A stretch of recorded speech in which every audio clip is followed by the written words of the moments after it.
You know how they say there are two things you're not supposed to talk about at a dinner party, religion or politics? We're going to be breaking that rule today. We're talking about politics. And I know you might be thinking, you're only a month into your YouTube channel. Should you really be tackling something like this? Let me tell you, I don't know. But I do know that our country has been dealing with a lot in the past 2 weeks. And it's time for certain people to start saying things. Okay, so a little recap. You might be thinking, what does the current occupation of Ottawa have to do with veganism? That's a fair question. Because on its face, it doesn't really seem like it would have anything to do with one and the other. But in reality, what has been going on is a lot of people in the vegan and wellness communities have started to notice a trend with their friends being a little bit more far right than they ever previously were. It started to become really clear that if you were in the wellness community, the vegan community, it was time to start speaking up. And I think that line was very clearly drawn when Nazi flags started being displayed in Ottawa. It's 2022. And there were people with Nazi flags in the capital of our country. And I don't know about you, but my grandfather signed up for war in 1939. He went to fight the Nazis. He did not come back to Canada until 1946. And I can sure as hell bet that he would be really pissed off to know that there were people marching in the streets with swastikas, and protesters were desecrating the tomb of the unknown soldier and the National War Monument. We're going into the second week of protests. This week, a video came out of MP Greg Fergus. He is the chair of the Parliamentary Black Caucus, and he talked about seeing Nazi flags and Confederate flags in Ottawa. Now, it was also the start of Black History Month, and he said he would normally be speaking about Black History Month, but instead, he wanted to take a minute to talk about why there were Confederate flags in Ottawa. And his speech is really great. I recommend you watch it. At the end of his message, he said, "Without real-time denunciation, how am I to know?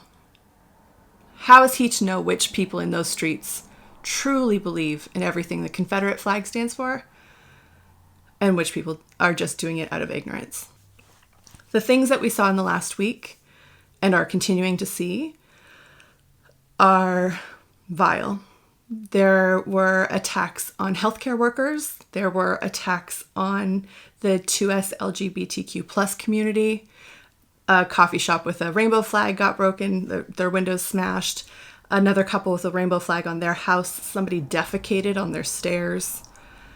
People have been assaulted and thrown to the ground for wearing masks.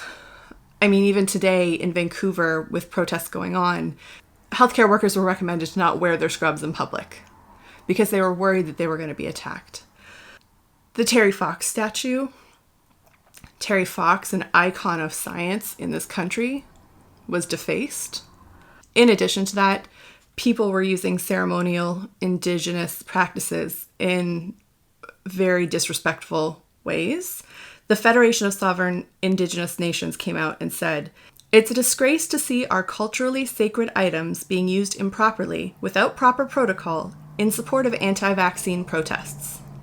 The last week I have seen people losing friends. There have been headlines about the fact that this is finally where people are drawing the line.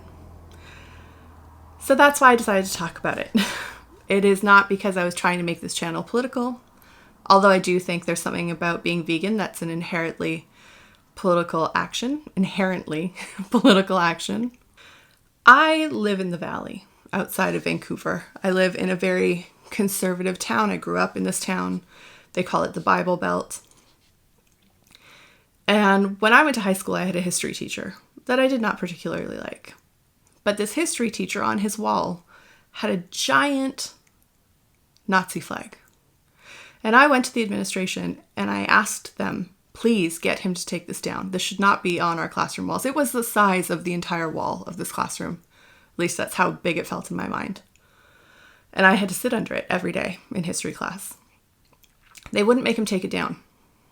They said it was freedom of expression or something I couldn't understand. Something I definitely didn't understand then and I don't understand now.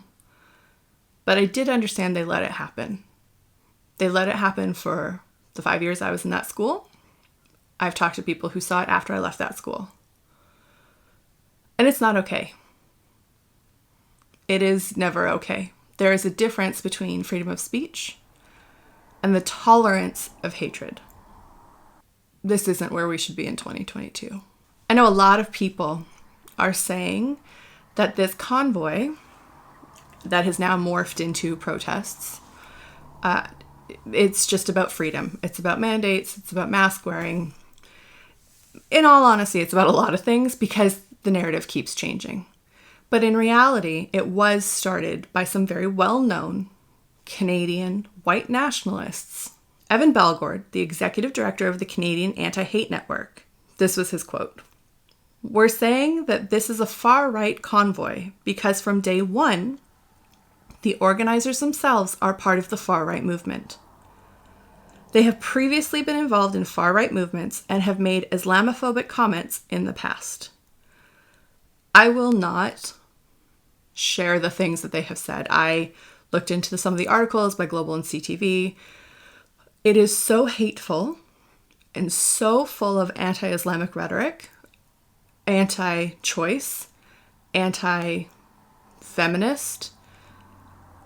It is so corrosive and so clearly white nationalist that there cannot be any doubt that the people who started this movement, this is part of their objective. That doesn't mean that there aren't people who got involved in it not being aware of that. I think it's fair to say a lot of people get involved in things that they don't really research. But when you look around you at the people standing next to you, and they are there in the same rally, they are there for the same cause.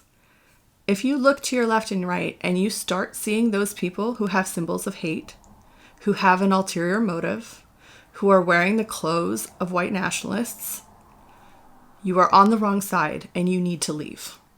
You need to get out of that situation because for whatever your intention was, when you showed up there that day, you should know who you are surrounded by. I know you are thinking, you're a vegan food channel. What? What are you talking about? This is about vegan food. I tune in to watch you have things explode on you. Why are you talking about this? This is not your wheelhouse. Last week, a Canadian cookbook author who's a vegan, goes by the name of Oh She Glows, posted some things on Instagram in support of this freedom convoy. People were understandably very upset. She has had a very large following for many years, and people felt betrayed. They didn't realize that this was part of her ideology. When people started to find this out, the immediate question was, is this all vegans? Is this other vegan influencers? How do I know what people stand for? And I think that's fair. If you're going to pay attention to anything that somebody is creating, you should know what they stand for. It shouldn't come as a shock to you years later. Unfortunately, in the last few years, we have seen a rise in the wellness and vegan spaces of conspiracy, of QAnon, of people going very far right. I personally know people who were very wellness, hippy-dippy vegans who suddenly are anti-vaxxers, who voted for the People's Party of Canada, are holding some very extreme right views. And I don't think it's a coincidence. There's been a lot of articles on this. I'm going to share some of them so that you can get an idea of what's going on. But overall, the theme seems to be something called conspirituality. Conspirituality is a term that was coined in 2011, so it's not new.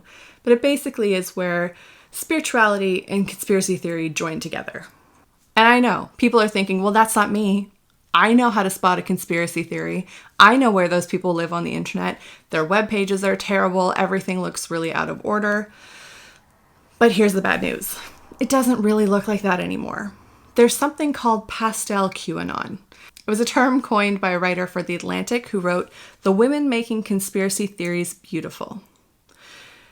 She wrote, "We're used to conspiracy theories appearing on the internet's strange and ugly spaces, laid out with blurry photos and eyesore annotations. But those visual cues are missing this time. There's no warning, just a warm, glamorous facade and then the rabbit hole." Maybe you've seen some of these posts. Inspirational quotes, pastel colors, everything looks very glamorous, and they're starting to use key phrases. These are some of the key phrases you should look out for. The Great Awakening, truth seeker, where we go one, we go all. It sounds vaguely like something in the wellness community would be for. It's just close enough to that sort of West Coast hippie life that people think, yeah, that sounds good, but they're not digging in further.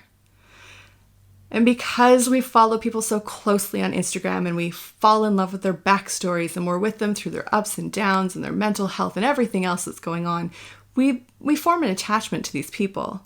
So when they start softly posting these ideologies, we don't really think much of it. They might not think that much of it, but slowly, over time, it gets a little bit more to the right and a little bit more full of conspiracy talk.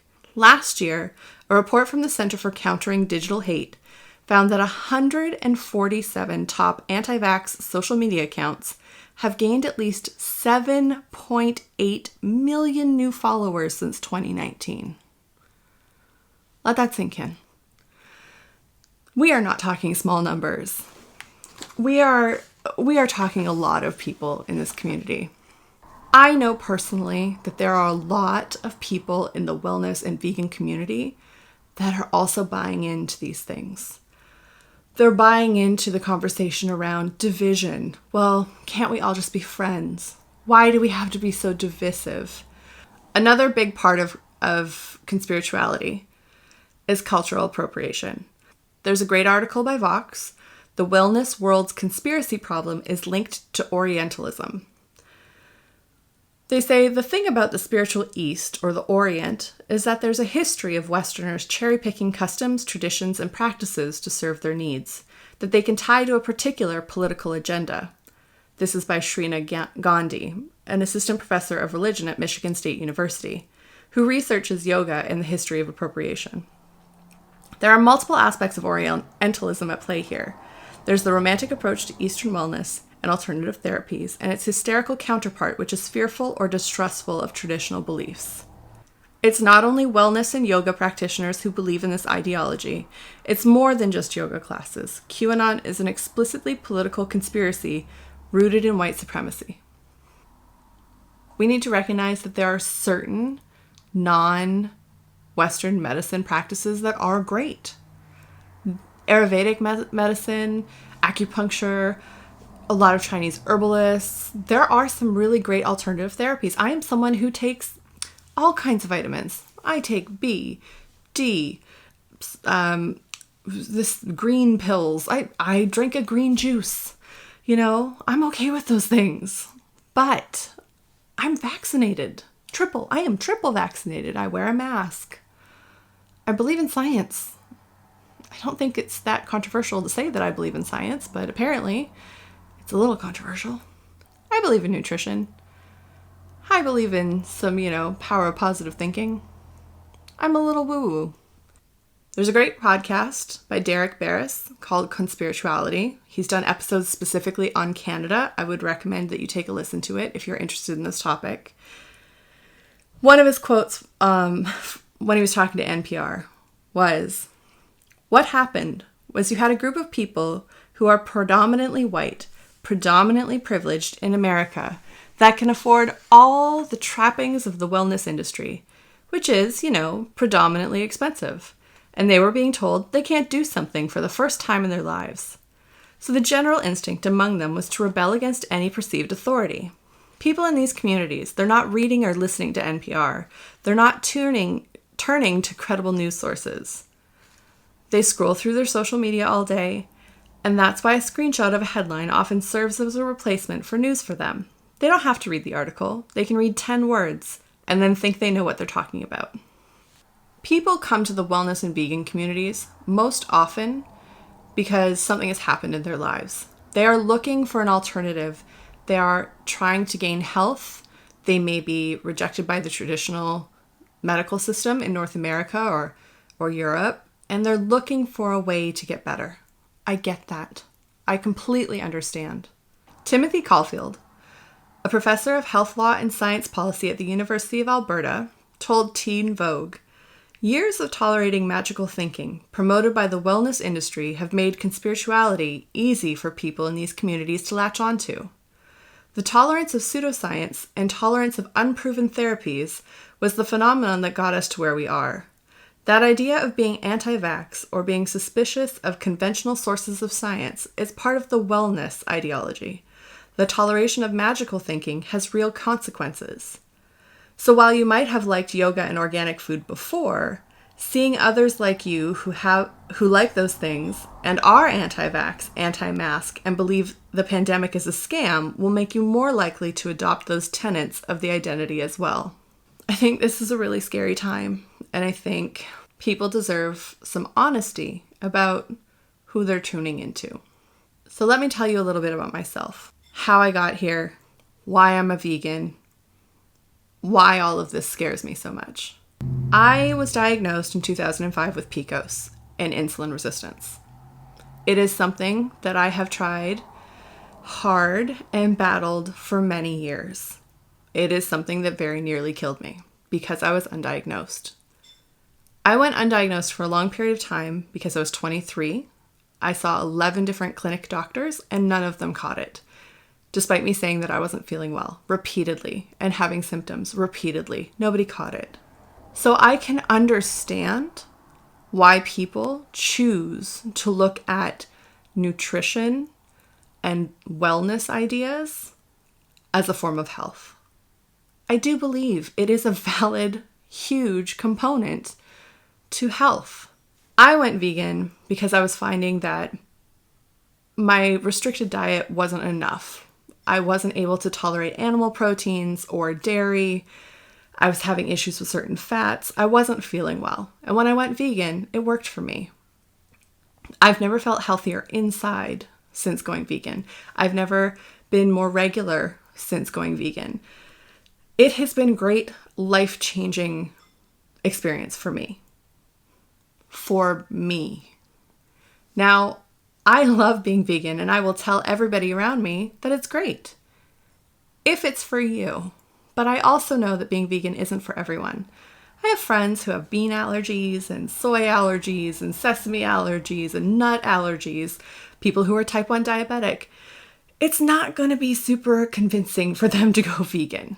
You know, you cannot survive on lettuce alone. I wouldn't ask them to do that.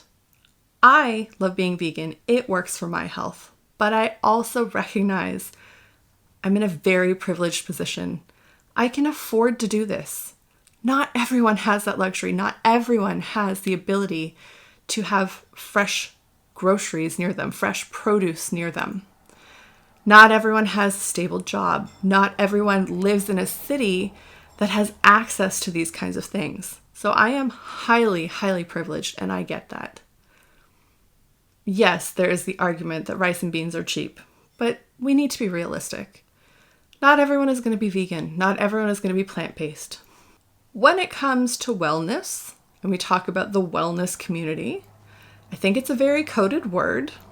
I live on the West Coast, and as one of my oldest friends likes to tell me, who lives in Ontario, I am a hippie woo-woo person. So, do I sage my environment? Yes. Do I do yoga? Yes. Did I go to the most amazing yoga retreat last year? Absolutely. It was one of the best experiences of my life. They were very supportive of all shapes and sizes. It was not diet culture. Nobody was judging me for being fat. It was a very life-affirming process. I realize that I'm a hippie woo-woo person, and I'm okay with that, to a degree. I mean, I have crystals within eyesight of me right now. I often talk about the vibes. You know, I think this is all fairly normal, at least on the West Coast. But I still believe in science. Now I have PCOS, and they haven't figured out why people have that yet. I honestly don't know if medical science is going to figure it out. And so far, there's not really a treatment. The treatment is nutrition. We are told exercise and diet. So I also understand the frustration and the anger that you can have at the medical community. I know why you would want to turn to something alternative. Because I'm there. This is why I'm vegan. But you have to have some common sense. You have to protect yourself a little.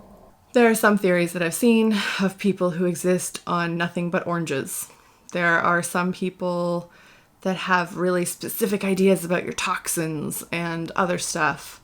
And hey, I'm somebody who will do a 3-day juice cleanse. Absolutely. Do I recommend that everyone does it? No. Is it something that's a personal choice for you? Yes. Am I standing on a street corner screaming at everyone else that they need to do a juice cleanse? No. I'm also very careful about who I follow, what they're saying, what they're into, because I think that sometimes the wellness community can mask other intentions. Not just capitalism, although frequently capitalism, but some coded eating disorders could be in there. Some judgment and fat phobia. A lot of judgment and fat phobia. It's part of the reason that I started this channel, because I wasn't seeing people like me out there. Another big question that I get all the time is, how do I feel about people who eat meat? Fine. I feel fine about it. No judgment. I am fine with it. Is that going to piss off a lot of vegans? Maybe. I remember having lunch with a friend who asked me, why do vegans gotta be so, angry? And it was because every time he'd been around a vegan, they had really made him feel guilty. He couldn't ask any questions. He couldn't really ask what they believed in or raise anything without being yelled at. And I also find that's the reason why a lot of vegans won't call themselves vegan. They'll call themselves plant-based, maybe, flexitarian, maybe. But the vegan title, they're a little afraid of it. They're afraid of what comes with it. Just because I have people in my life who eat meat, and I'm okay with that. I know people who hunt and fish, and they do it in a respectful manner, and I'm okay with that. I live in a farming community of people who raise livestock in respectful ways, and I'm okay with that. It doesn't mean that I don't appreciate the work that vegans and animal activists do.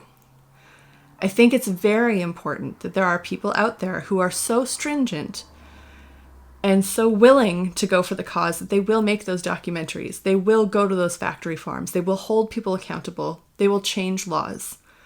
One of the most amazing things that I saw this last year was a program started by, I don't know if it was started by, but a program with Jan Arden about the live horse export. Did you know that Canada exports horses to be eaten as sushi? It's terrible. It is something I immediately got behind trying to ban. I think they pushed the conversation to a place that it needs to be to affect change, but we also have to recognize where people are at. And I think being a vegan is also about having compassion for people who are in a different journey than you. Sometimes it's scary when you go on the internet and you say these kind of things. It's, you know that people are going to come for you. When I think about all the people who are following other accounts, maybe for 10, 15 years, and then suddenly found out that their ideologies were so different, I don't want to be that. I want people to know they're safe here. I'm not going to judge you for what part of the food journey you're on.